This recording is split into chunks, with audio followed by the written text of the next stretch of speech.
These days, Robert, people don't even, they're going down the road with the radio on, talking on their cell phone. They won't move for the red lights and sirens on the truck or the ambulance, fire trucks or the ambulance. So you can go out and spend money and put red lights in your personal vehicle, but you're just wasting your money. They ain't gonna move.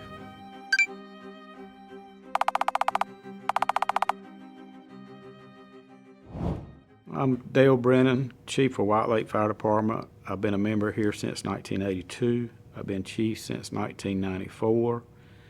And the volunteer fire departments across North Carolina are struggling for volunteers. Some fire departments have been having to merge with other fire departments because they don't have a minimum of 20 firefighters that's had their 36 hours a year training. So they either having to close the doors or either merge with another fire department. And I think we've lost right at 2,500 volunteers across the state in the last 2 years. So can you tell us how many of these departments are volunteer on average and how many are some kind of traditional job?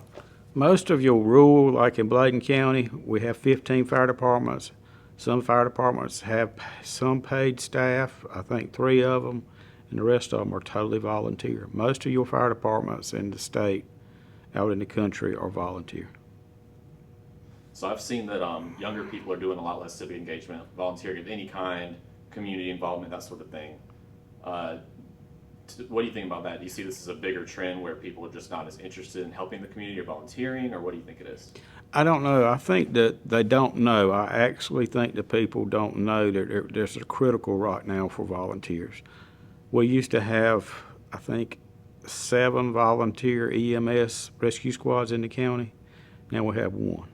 It's all had to go to paid.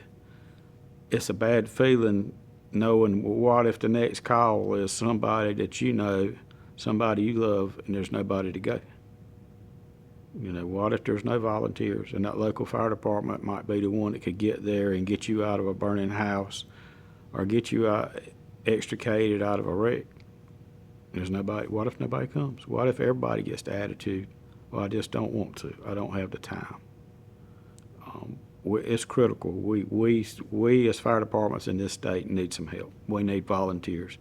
And everybody says, well, I can't make all the calls. Nobody can. I can't make all the calls. But if you've got the desire to help your neighbor, help other people is what we need. Is this volunteer? You've got to put in 36 hours a year training. I think that's a little bit too much. I think that our representatives need to look at that. If you're a paid law enforcement officer, you have to put in 24 hours a year to keep your certification. But for a volunteer firefighter, you have to put in 36 hours. That's kind of tough whenever they work a full-time job and still volunteer. I think that needs to be reduced even to what the law enforcement is in our state. But there is a critical need. What we have in Bladen County is we have our firefighter 1 and 2 program at the high schools. If you want to take that your junior and senior year, you can get your certifications. When you graduate, you can get on a paid fire department if that's something you want to do instead of going to college, and that's working too. We're getting a few firefighters in the county through this program, and that's great. So tell me what it looks like if you're a volunteer. Does that mean you're at your own house and you have your pager, or you come stay a night here? What does that look? How's that look? Everybody's got a pager. They keep it on them at their side if they're at home, they're at church, or at work, and they can put it on a monitor, and it won't go off unless we have a call. You can put it on vibrate, but all our members have a pager, and it goes off anywhere in the county and alerts them, lets them know what we have. If they're available to come, they can. If it's a bad call, usually we set the pagers off again for a second alarm, and they know it's a bad call when they try to come. This week we had 5 calls here at White Lake, and we've got some rain. We were getting a lot of woods fires, and that's knocked it down a little bit. But everybody's struggling. I just wish we could get the word out, like the opioid crisis.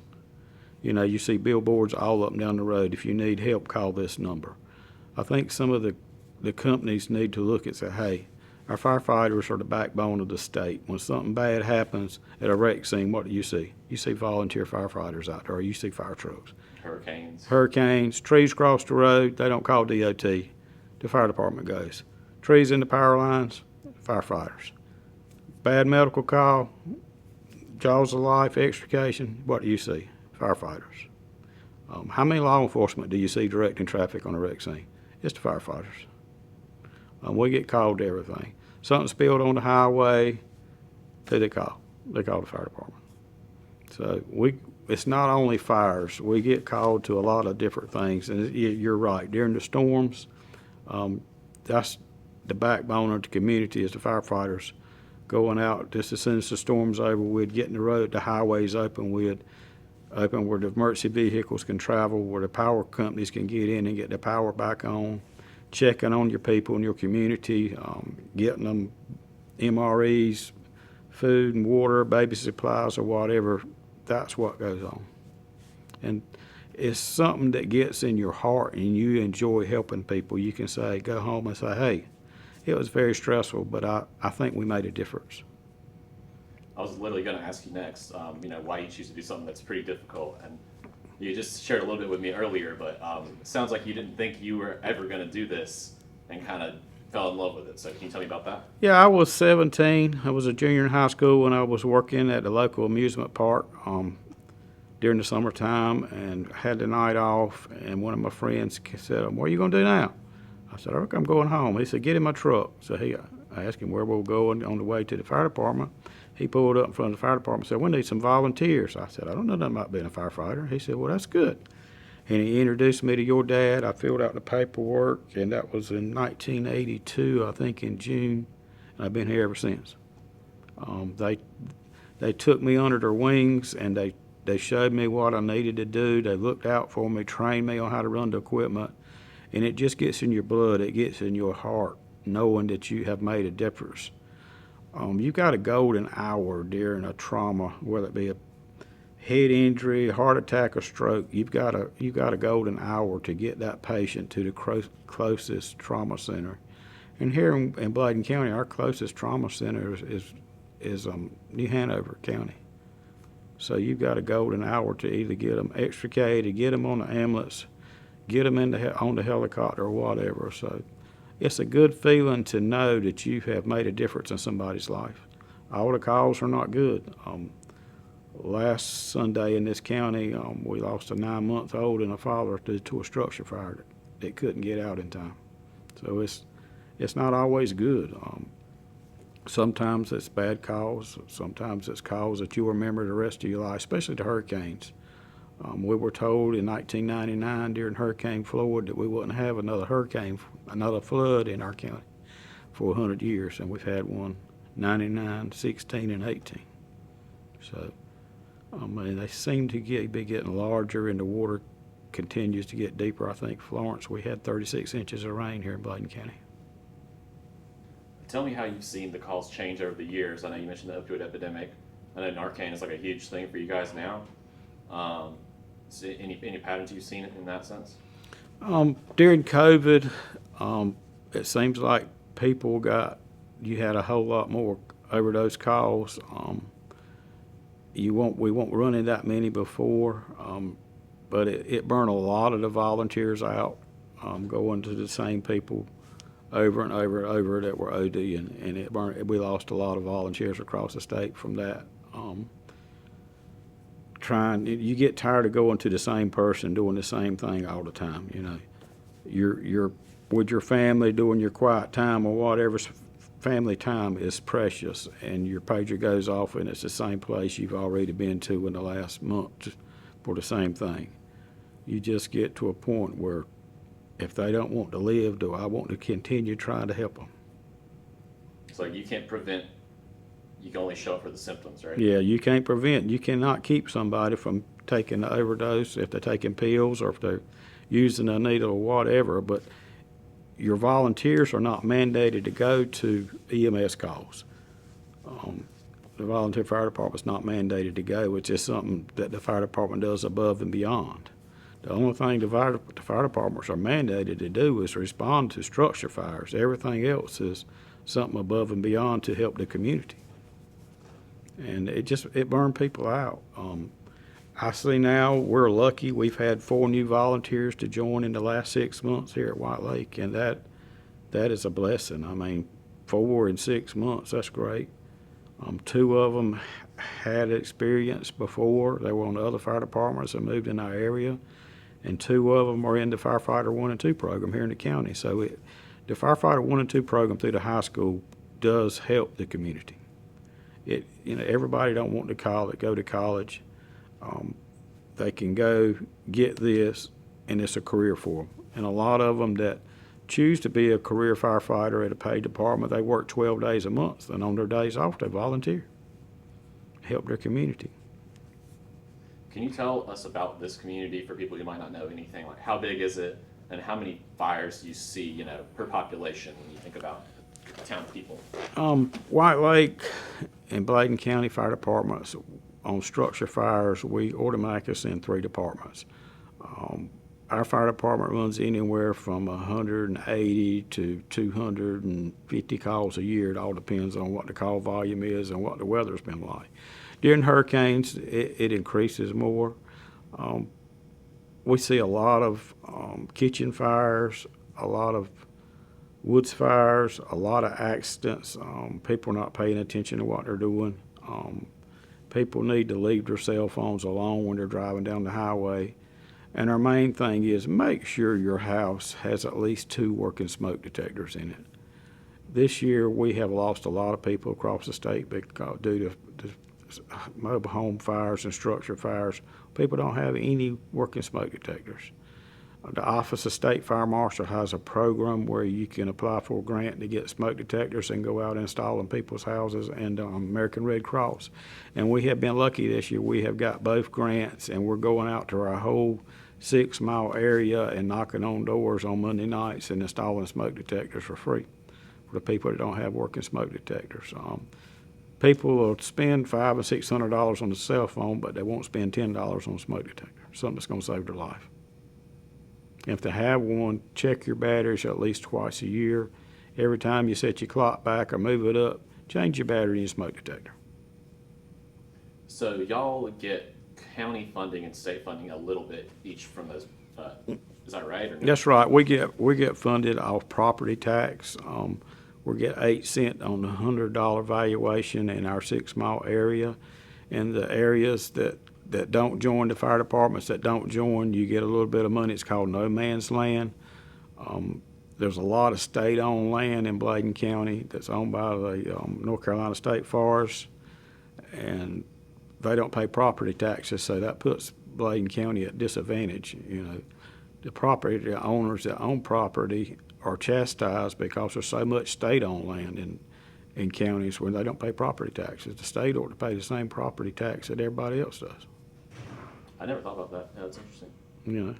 But if you own 100 acres, you got to pay property taxes every year. The state, whenever they buy it, takes money out of the county government. It takes so much to run the schools, so much to run the law enforcement, the health department, social services, fire departments, EMS.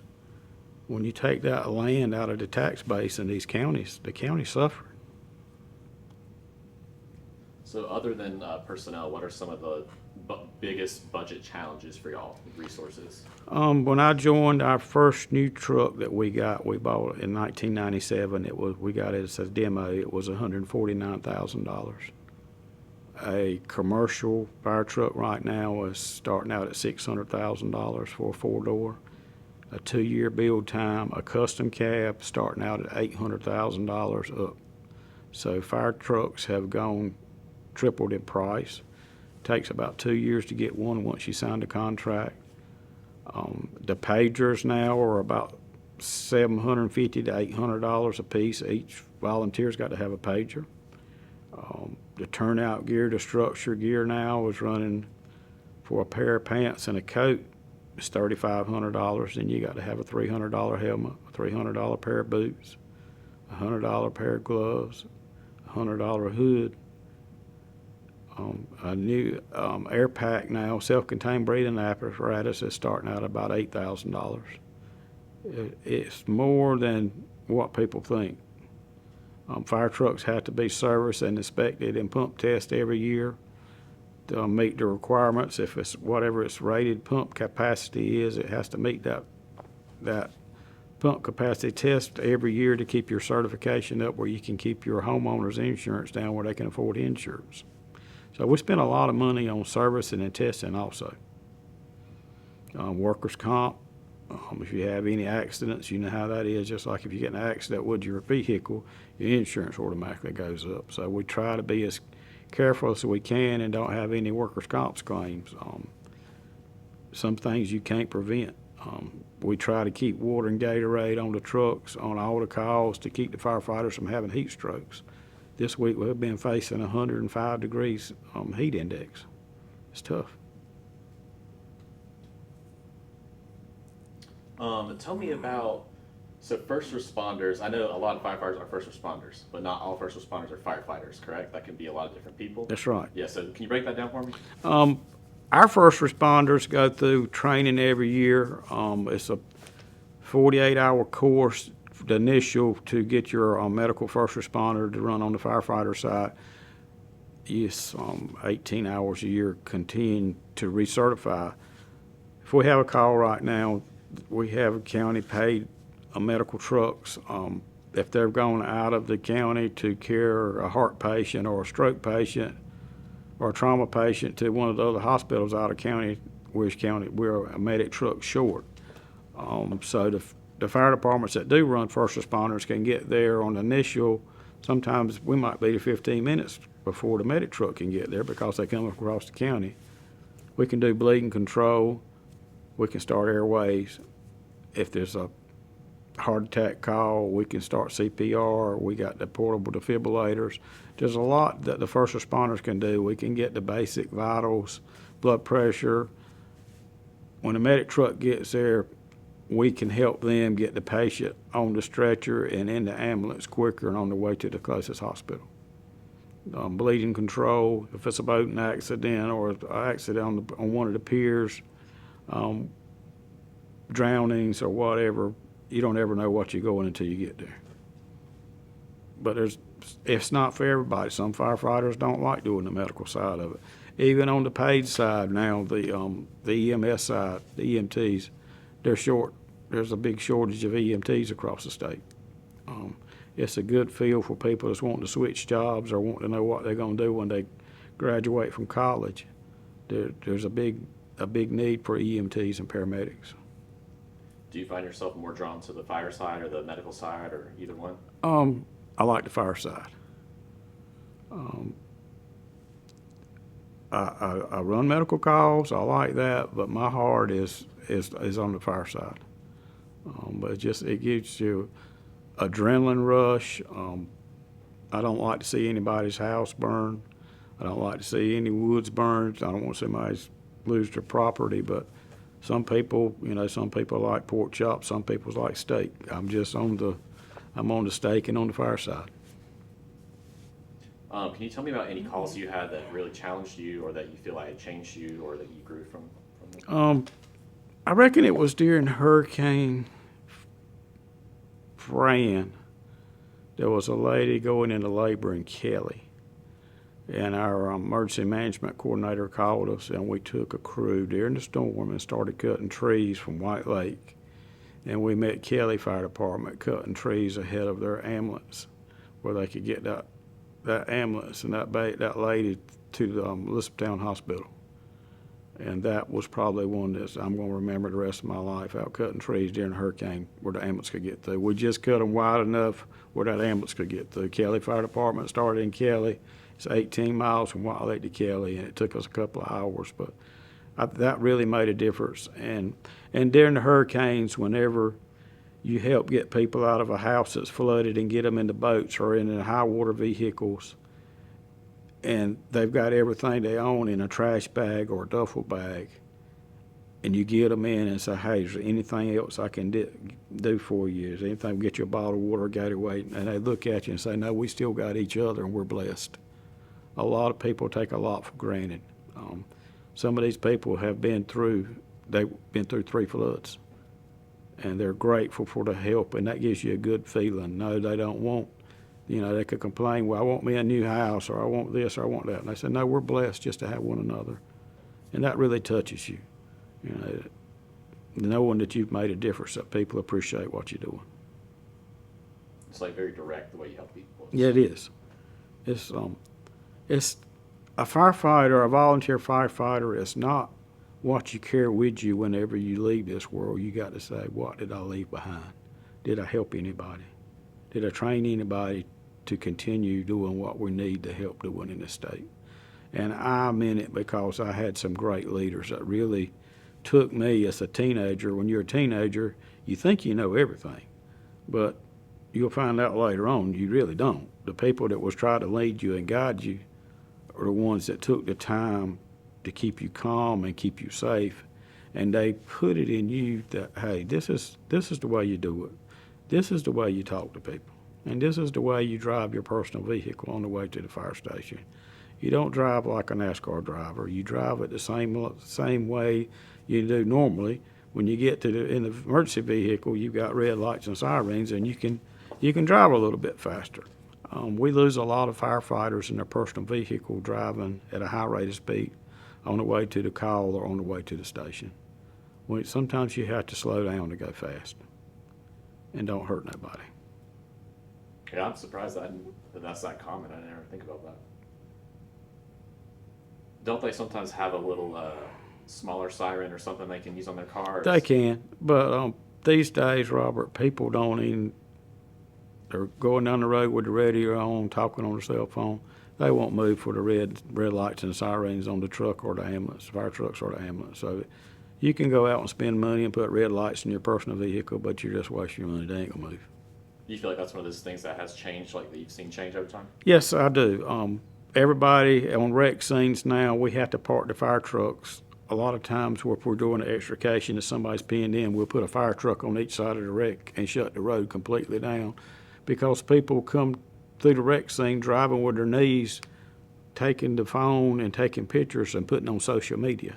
And a lot of firefighters and first responders are getting run over on the wreck scene by people not paying attention to what they're doing, trying to video it. We shut the highways down because we want all of our volunteers to go home. We look out for the law enforcement, the fire, EMS. We're all a team, and look at how many people have got run over on wreck scenes in the last 2 years. It's steady climbing. You know, it feels like a couple of years ago, maybe 10 years ago, there was a lot of talk about don't text and drive, don't use your phone while driving. It feels like recently they almost just gave up even trying to tell people that. I mean, because I used to see billboards, and it feels like people get pulled over, but I mean, I don't know. You would probably know better than me, but like, does that people still get tickets for texting and driving? Because when I drive down the road, all I see is every single person using their phone. Now it's like there's a big push for the opiate overdose. You see billboards like that. You see on commercials on TV all the time. If you need help, call this number. And there's a big push on seatbelts. Wear your seatbelts, but you don't see any more on don't be texting and driving. And the move over law, like if you see a law enforcement or a firefighter or a fire truck or a wrecker or EMS vehicle on the side of the road, you're supposed to move over in the other lane, reduce your speed. You don't see that anymore. I wish there was much emphasis put on the move over is their seatbelts. If seatbelts are so important, do all our state-owned school buses have seatbelts on them? A lot of them, just the driver has a seatbelt. Looks like we would put seatbelts on all our school buses and look out for our kids. What else is there that you wish more people knew about, like what you do every day?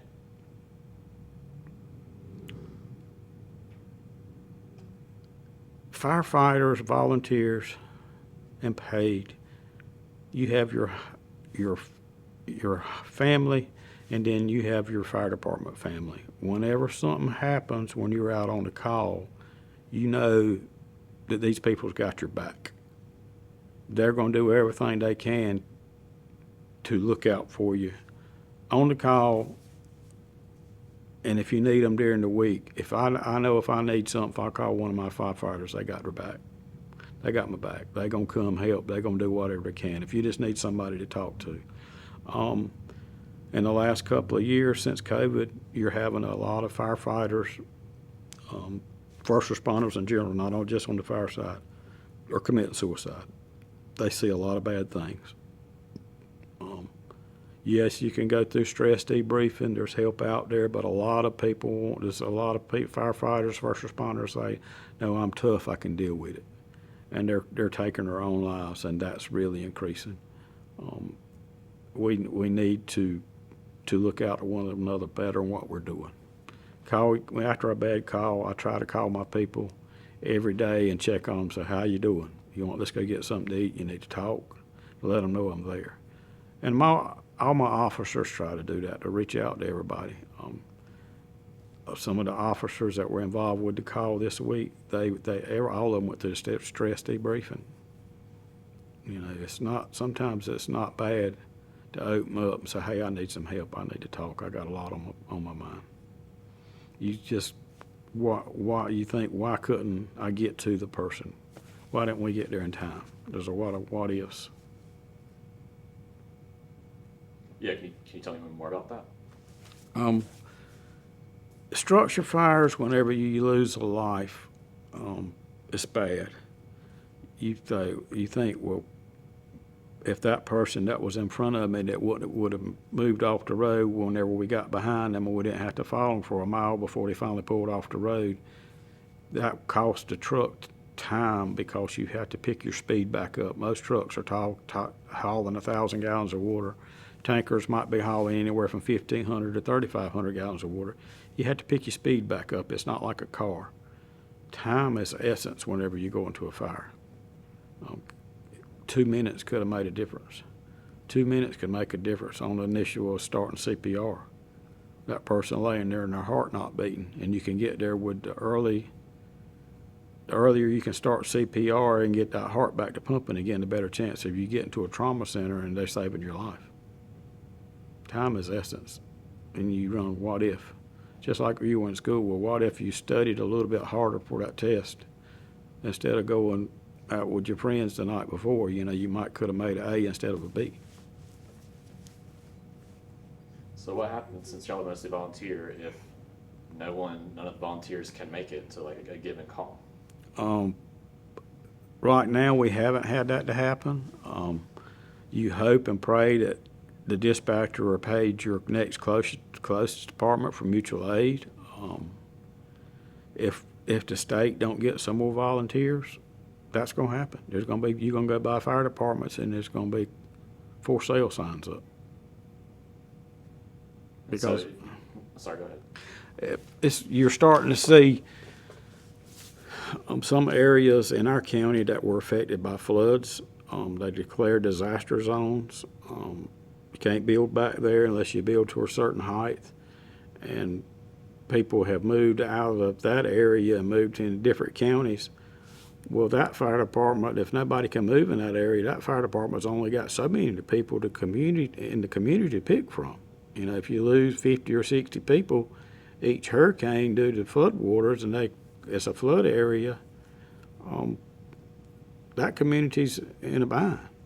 But thank God they still got the members that do want to help, that stay there in the community and still want to help. We need to look at that. Should they be held to the same standards as everybody else if they only have a few people in the community to pick from? And people say, well, why don't the state put paid fire department members at every department in the state? Where's that money going to come from? So what I was going to ask you, do you think there's a solution? Is paying them the solution? Is it a culture change or marketing? What is it? How do you think you could solve it? I think culture.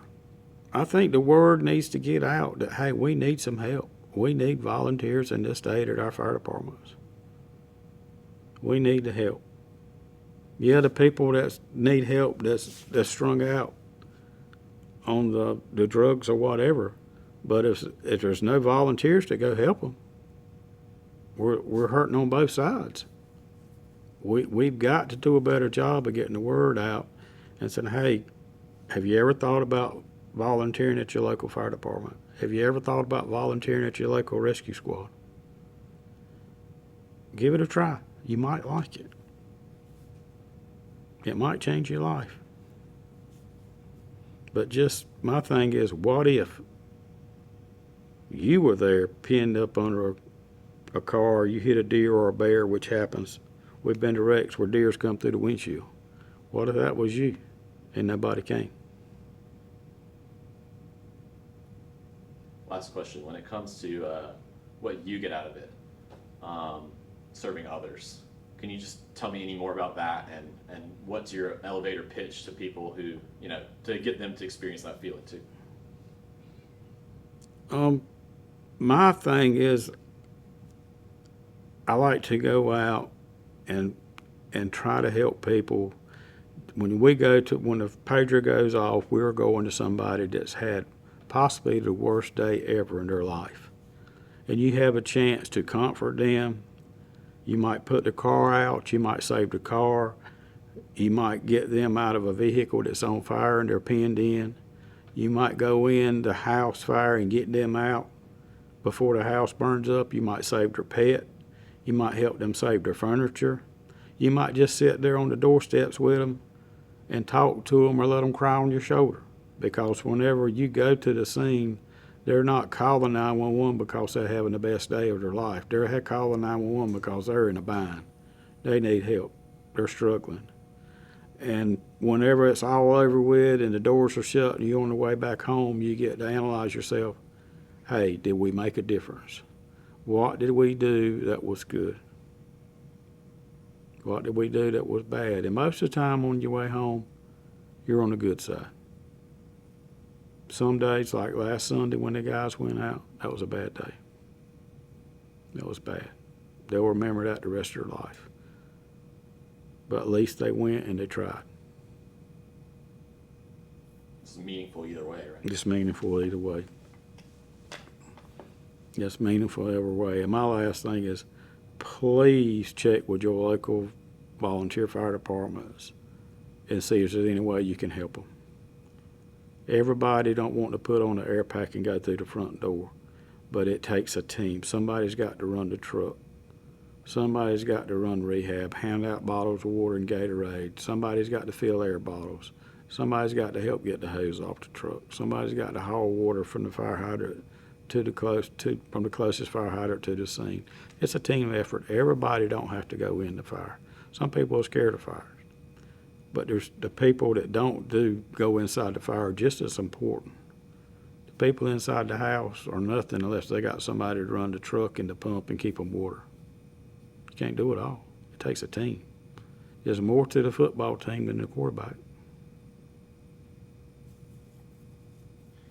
Well, that's all I got for you. I just really appreciate your time today. Thank you. Thank you. And I hope this might get somebody some volunteers. Thank you. Yes, sir.